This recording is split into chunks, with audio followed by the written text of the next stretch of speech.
नमस्कार, आदाब। आप देख रहे हैं आप तक टीवी न्यूज।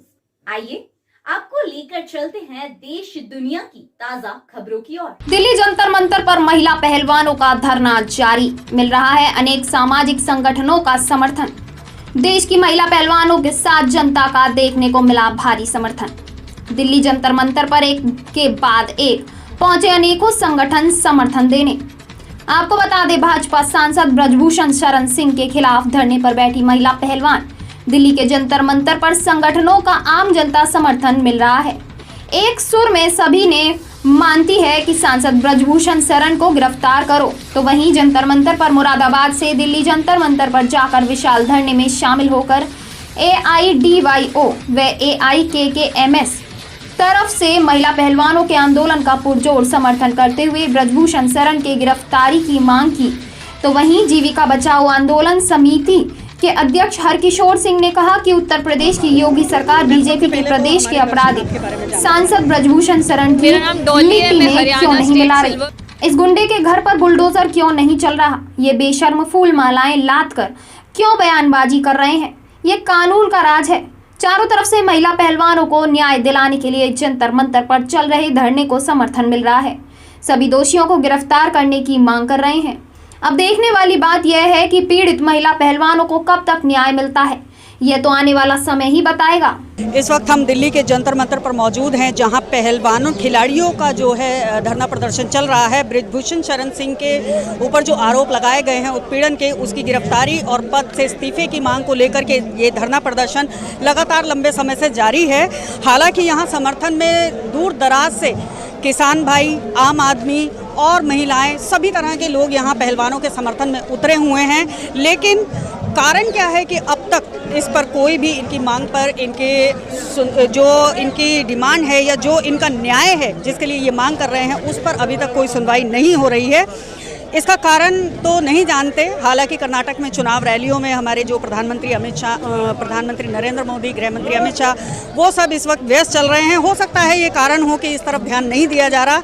लेकिन ये अगर देश के सम्मान, नारी सम्मान की तरफ देखा जाए तो ये कोई एक उचित कार्य नहीं है जो सरकार की तरफ से किया जा रहा है। सरकार को पहले इधर देश की इज्जत पर ध्यान देना चाहिए। चुनाव प्रचार से ज़्यादा महत्वपूर्ण हमारे देश की इज्जत है। और ये बेटियां जो यहाँ धरने पर बैठी हैं, पहलवान जो यहाँ धरने पर बैठे हैं, वो देश का गौरव हैं, देश के लिए मेडल लाए हैं। और बेटी की इज्जत, जब एक परिवार की इज्जत हो सकती है तो बेटी की इज्जत एक देश की इज्जत भी हो सकती है। इस पर ध्यान देने की जो है ख़ास ज़रूरत है। लेकिन कारण क्या रहा है ये हम नहीं कह सकते। ये तो सरकार की अपनी जो विचारधारा है, वो किस कार्यशैली पर काम कर रहे हैं, ये उन्हीं को जानकारी होगी इस बारे में। बाकी ये धरना कब तक चलेगा, इन्हें न्याय कब तक मिलेगा और ये इनकी जो मांग है न्याय की, उस पर क्या अमल होगा और कब तक अमल होगा, ये कहा नहीं जा सकता। ये आगे आने वाला वक्त है। तो हमारे दर्शक आपके बारे में जानना चाहेंगे। मेरा नाम डॉली है, मैं हरियाणा और बेसिकली मैं घर जाने वाली थी कल रात को ट्रेन से। मेरे घर वालों को नहीं पता है कि मैं यहाँ हूँ और ना मेरे दोस्तों को पता है कि मैं यहाँ हूँ। उनके लिए मैं नागपुर चली गई और घर वालों के लिए मैं गुड़गांव में हूँ।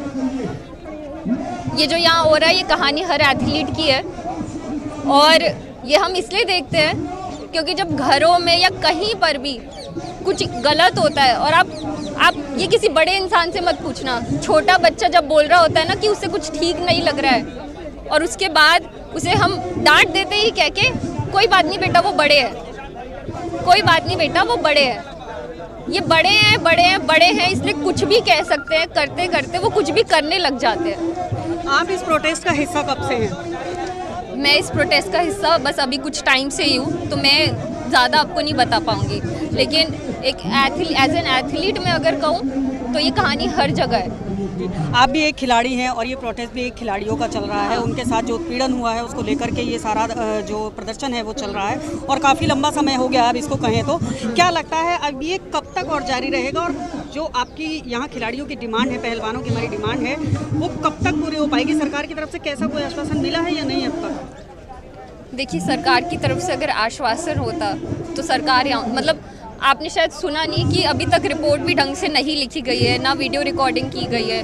तो सरकार की तरफ से सपोर्ट नहीं है। सरकार की तरफ से जो जिन सपोर्ट है पर आरोप है उनका ये कहना है कि जब जांच होगी तो सारा सच सामने आ जाएगा, दूध का दूध पानी का पानी हो जाएगा। तो कब इसका होगी क्या जांच? इसका क्या मतलब है? क्या चाहते हैं कि जांच जल्द से जल्द होनी चाहिए, हाँ, है ना? तो इतना इसमें टाइम लगना ही क्यों चाहिए? अगर ये फीमेल के ऊपर है ये मुद्दा, तो इतना वक्त क्यों लग रहा है ये चीज़ों को? सरकार हमारी नारी सशक्तिकरण पे काफी बड़े बड़े दावे वादे भी करती है, योजनाएं भी चलाती है नारी तो आपको सम्मान को सरकार लेकर से ही पूछना पड़ेगा। पता चला कल को आपको क्या लगता वो है कि भी आ कहाँ तक गए। जा रहे हैं वो दावे, कहाँ तक जा रही है वो योजनाएं इनकी? वो दावे यहाँ तक भी नहीं जा रहे कि मोदी जी यहाँ आ जाए उठ के। अच्छा, इतने जो हमारे देश के खिलाड़ी हैं, देश का गौरव हैं ये रेसलर्स, इनको इतना संघर्ष करना पड़ रहा है अपनी लड़ाई लड़ने के लिए, न्याय मांगने के लिए। तो एक आम महिला की अगर बात करें तो उस पर क्या बीती होगी और किस तरह से वो अपनी लड़ाई लड़ पाएगी ऐसे माहौल में?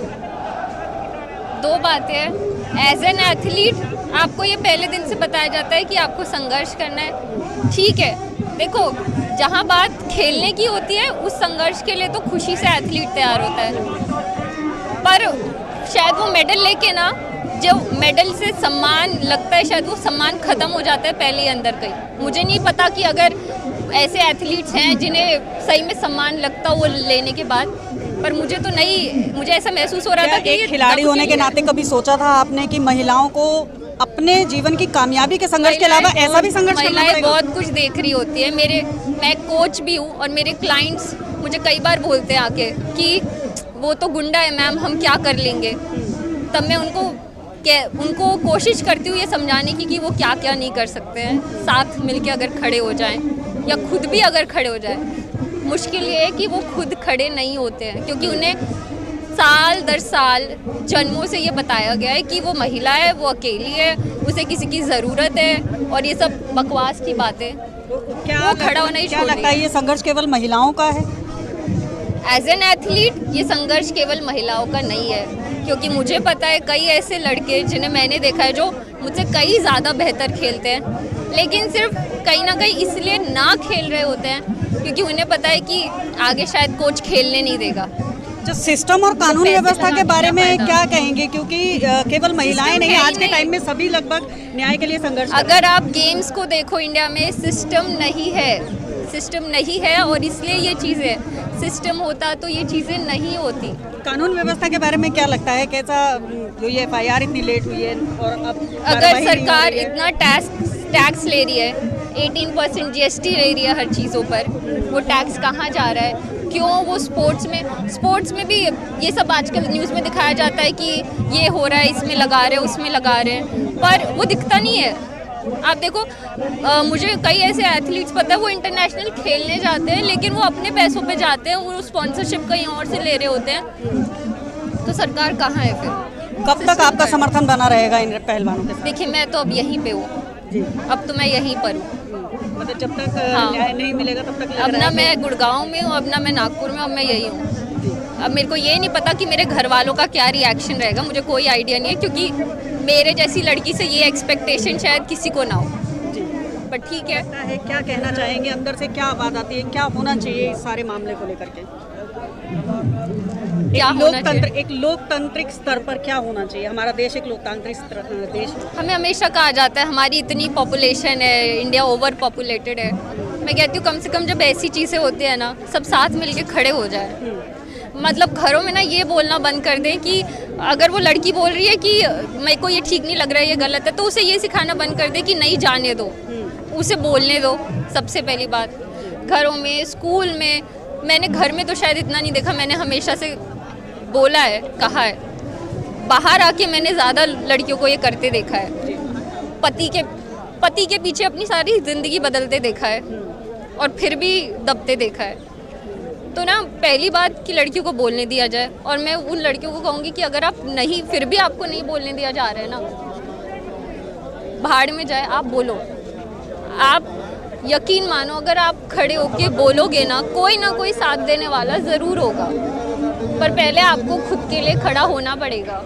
ये कहा जा रहा है कि अब ये जो प्रदर्शन है और ये धरना है, प्रोटेस्ट है, ये पॉलिटिकल हो गया है। क्या ऐसा है या सिर्फ एक? मैं पॉलिटिक्स के बारे में कुछ नहीं कह पाऊंगी। देखिए, अपने स्तर पर ये गेम के धरना बारे में महिलाओं का पता है, मैं सही मायने मैंने खेलना शुरू किया है, मुझे खेल के बारे में पता है, वो काफ़ी देख कर आई हूँ, और शायद काफ़ी कुछ अभी भी शायद ना देखा हो, ठीक है, और मैं कोशिश करूँगी वो देखने की ज़रूरत ना पड़े, क्योंकि इतने लोगों का समर्थन मिल रहा है, जगह जगह से किसान भाई भी आए हैं और पॉलिटिशियंस भी आए हैं और भी लोग, आम आदमी भी यहाँ पर समर्थन देने के लिए आ रहा है, तो कैसा महसूस हो रहा है कि देश अब साथ में खड़ा है या अभी कमी है? अभी कमी है, अभी कमी है, अभी भी लोगों को अपने काम की और चीज़ों की अगर पड़ी है तो अभी कमी है, अभी कमी है। क्या मैसेज देना चाहिए? देखो मैं बहुत ये मैं कहूँगी, मैं भी अपना काम और सब चीज़ें छोड़ के आई हूँ, है ना।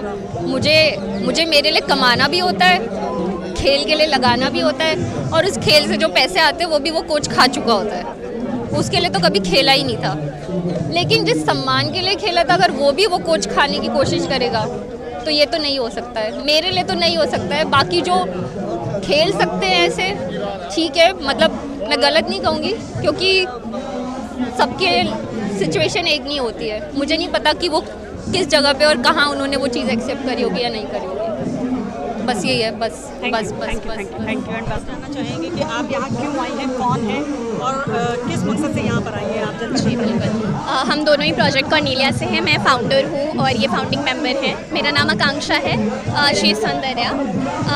सबसे पहले तो हम 2 ऑब्जेक्टिव से यहाँ आए हैं। पहला जो हमारा ऑर्गेनाइजेशन है प्रोजेक्ट कॉर्नेलिया, वो इस फील्ड में काम करता है कि जो फीमेल का डेमोक्रेटिक रिप्रेजेंटेशन है, जैसे कोई भी मुद्दा होता है डेमोक्रेसी में, तो उस पर जो बात होती है वो जनरली मर्द करते हैं। तो जो फीमेल्स हैं उनको आगे आने में कोई तो हिचक है, जिसकी वजह से वहाँ पर रिप्रेजेंटेशन की कमी है, और हम उसी क्षेत्र में काम करते हैं। हम ये समझने की कोशिश कर रहे हैं पहले तो कि क्यों होता है ऐसे, और फिर हम इंटरवेंशंस के थ्रू उन तक पहुँचते हैं, उनसे बात करते हैं। आप एक यूथ हैं और जहाँ तक लगता है कि ये एक मामला जो है नारी सम्मान का है और महिलाओं की, लड़कियों के साथ जो उत्पीड़न है उसका मामला है, तो उसमें क्या लगता है कि हमारे इन पहलवानों के समर्थन में जो संख्या है वो महिलाओं की बहुत कम दिखाई दे रही है, ठीक है।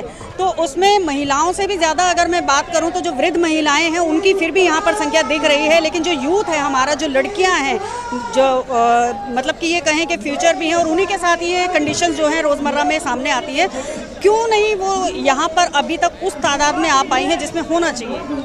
पहली बात तो, पहली चीज़ हम जब यहाँ आए तो हमने वही देखा कि फीमेल्स की पॉपुलेशन ही कम है इतनी ज़्यादा। दूसरी बात क्यों नहीं आती है, तो अगर मैं सच्चाई बताऊँ, मेरे पेरेंट्स ने मुझे स्ट्रिक्टली मना किया था कि मैं यहाँ ना आऊँ, क्योंकि मैं ये काम करते हैं। हमारे घर में यही बोला गया है कि आप नहीं जाएंगी वहाँ पर, क्योंकि वहाँ पर आपकी सेफ्टी को खतरा हो सकता है।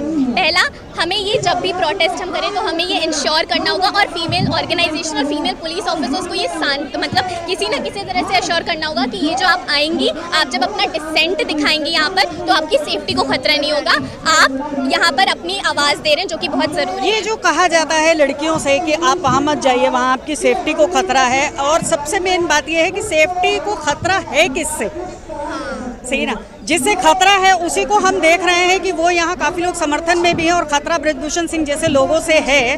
तो इस खतरे को महसूस करके अगर लड़कियाँ आगे आना बंद कर दें, तो ये जो इतने बड़े स्तर पर धरना प्रदर्शन चल रहा है, तो इस तरह का तो फिर कोई आवाज़ ही ना उठाए, तो क्यों ये धरना चल रहा है यहाँ पर? जी बिल्कुल, ये समझना होगा। सभी महिलाओं से बहुत विनम्र निवेदन है कि प्लीज़ आइए, ज़्यादा से ज़्यादा संख्या में यहाँ आइए, और जब आप अपनी आवाज़ देंगी तभी उनकी आवाज़ दूर तक पहुँचेगी। और ये सिर्फ और सिर्फ रेसलर्स या रेसलिंग के डोमेन का मामला नहीं है, क्योंकि जैसा अभी हमारी बात भी हो रही थी, तो आपने कहा सेक्सुअल हरासमेंट जैसी जो घटनाएं हैं वो सड़क चलते हमारे साथ हर रोज। अच्छा, ये नहीं लगता कि ये जो सेक्सुअल हैरेसमेंट की घटनाएं जो आए दिन बढ़ रही हैं, ये तो एक पहलवान खिलाड़ी हैं, देश के गौरव हैं, मेडल लाए हैं, एक एज अ सेलिब्रिटी आप इनको मान लीजिए, लेकिन जो एक आम लड़कियां हैं जो रोज़ सड़क पर चलती हैं, अपनी जॉब कर रही हैं, अपनी लाइफ के लिए स्ट्रगल कर रही हैं, उनके साथ ये कंडीशंस आए दिन आती रहती हैं, तो उनकी आवाज़ ना उठाने का जो रीज़न है वो कहीं ना कहीं हमारे पेरेंट्स कह लीजिए या बुजुर्ग कह लीजिए, उनका जो रोका जाना है उसकी वजह से भी ये लड़कियां जो है डीमोटिवेट होती हैं।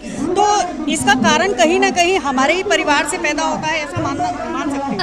परिवार से इसलिए पैदा हो रहा है क्योंकि कहीं ना कहीं बेटियों को एज अ होल इक्वेट इज्जत से करते हैं हम। तो अगर हमारे साथ कुछ गलत होता है तो हमारे लिए हमसे ज़्यादा चिंता हमारे घर वालों को हमारी इज्जत की होती है। उन्हें ये बोला जाता है कि हमारी इज्जत को खतरा है, ये नहीं बोला जाता कि मेरी एज अ ह्यूमन पर्सनालिटी मुझे खतरा है। तो ये सोच पहले तो बदलनी होगी। दूसरी चीज़, हम आवाज़ इसलिए नहीं उठा पाते हैं क्योंकि हमें लगता है कि हम पूरे परिवार को इन्वॉल्व करेंगे, और क्योंकि परिवार कम्युनिटी हमें सपोर्ट नहीं कर रहा है, तो हम इनके खिलाफ आवाज़ उठा के कर भी क्या पाएंगे। और ये मामला आए दिन हमारे, ये नहीं लगता कि ये जो मेंटालिटी है लड़कियों की कहें या पेरेंट्स की कहें या जो बुजुर्ग हैं जिनकी ऐसी मेंटालिटी रहती है उनको कहें, कहीं ना कहीं यही मेंटालिटी बृजभूषण शरण सिंह जैसे लोगों को या जो आम लोग हैं उन लोगों को इस चीज़ के लिए आमादा करती है, बढ़ावा देती है? बिल्कुल बिल्कुल।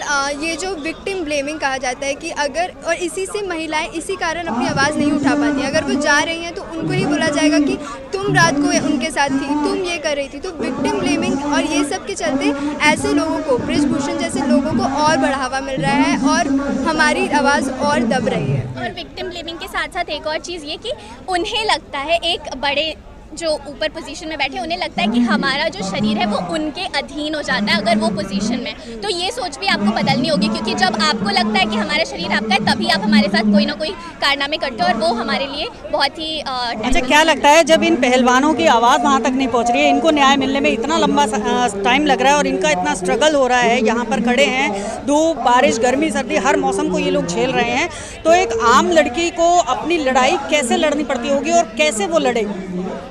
अगर मैं सच बताऊं तो हम एज फीमेल, या इसमें क्या कमी मानते हैं? सिस्टम की कमी मानते हैं या आवाज़ उठाने वाले की खुद की कमी? सिस्टम पे आए हैं पहलवान महिलाओं, जो हमारी पहलवान है उनके समर्थन में आए हैं हम मुरादाबाद से, और हम यहाँ देख रहे हैं कि हम ही लोग नहीं इनके समर्थन में हैं, इनके समर्थन में बहुत बड़ी संख्या में स्टूडेंट्स हैं और किसान आंदोलन से जुड़े हुए लोग किसान हैं। किसानों का, हमने जो किसानों की जो बातचीत सुनी, उनका कहना है कि जिस तरह से हमने रोजी रोटी के लिए, एक रोटी के लिए हमने जो है लड़ाई लड़ी थी और उसमें हम सक्सेस हुए, इसी तरह से हम इन बेटियों के साथ खड़े हैं और हम लड़ाई लड़ेंगे, इन बेटियों की भी इसी तरह से लड़ाई लड़ेंगे।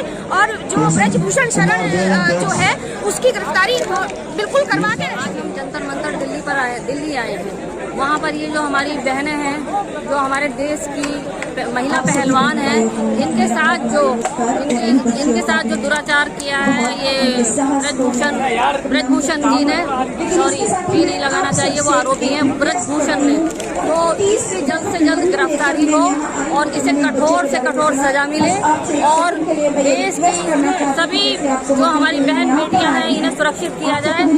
हम सरकार से यही अपील करते हैं कि इसे बृजभूषण को गिरफ्तार किया जाए और इसे सख्त से सख्त सजा दी जाए और हमारी जो ये महिला पहलवान है इनका सम्मान। यहाँ मुरादाबाद उत्तर प्रदेश से आए हैं जंतर मंतर पर, ये जो धरना 10-15 दिन से चल रहा है और हम देख रहे हैं कि यहाँ बहुत पूरे देश से कोने कोने से लोग आए हैं और यहाँ पहलवानों का समर्थन कर रहे हैं। और जिस तरीके से मोदी सरकार एक बदमाश अपने MP बृजभूषण शरण सिंह को बचाने में तुली हुई है, जबकि उसके खिलाफ माननीय सुप्रीम कोर्ट के आदेश के अनुसार FIR हुआ है और वो पॉक्सो एक्ट में है, जबकि उनकी गिरफ्तारी तत्काल हो जानी चाहिए थी। इससे पूरे देश में गुस्सा है और पूरे देश के मजदूर, किसान, छात्र, नौजवान, महिलाएं सभी इससे क्रोधित हैं कि आखिर ये सरकार मुलजिमों को क्यों बचाती है। इस सरकार का ये एक चरित्र है कि वो हमेशा मुलजिमों के साथ खड़ी हो जाती है, पीड़ितों का उपहास उड़ाती है। आज मुलजिम बृजभूषण सिंह टेलीविजन पर इधर उधर बयान दे रहा है, फूल मालाएं लाद कर इधर उधर घूम रहा है, मुकुट पहनकर घूम रहा है। तो ये हमारे माननीय प्रधानमंत्री जी और योगी जी जो कहते हैं कि हम जो है अपराधियों को सलाखों के पीछे भेज देंगे, उसका मटिया मेट कर देंगे, आखिर भूषण का मटिया मेट कब होगा? ये योगी जी सरकार को ये दिखाई नहीं देता। दर्जनों मुकदमे उनके ऊपर हैं और वो लोगों का उपहास उड़ा रहे हैं। आज हम यहाँ समर्थन के लिए आए हैं, हम उत्तर प्रदेश से हैं, हमारा सिर जो है सर से झुक रहा है कि उत्तर प्रदेश का एक सांसद जो योगी सरकार का सांसद है, योगी सरकार जो लगातार अपराधियों को सबक सिखाने का दम भरती है, महिलाओं की सुरक्षा की बात करती है, उनका एक सांसद खुलेआम लोगों को धमकी दे रहा है, पहलवानों को धमकी दे रहा है। तो आज हम लोगों ने यहाँ समर्थन किया है, ये हमारा समर्थन जारी रहेगा और जब तक ये बृजभूषण सिंह जेल में नहीं जाता है ये आंदोलन बढ़ता रहेगा। और पॉक्सो एक्ट में साफ लिखा है कि महिला का कहना ही काफी है, उसे तत्काल जेल भेजा जाए। अभी तक के लिए फिलहाल बस इतना ही, मुझे दीजिए इजाजत। देखते रहिए आप तक टीवी न्यूज।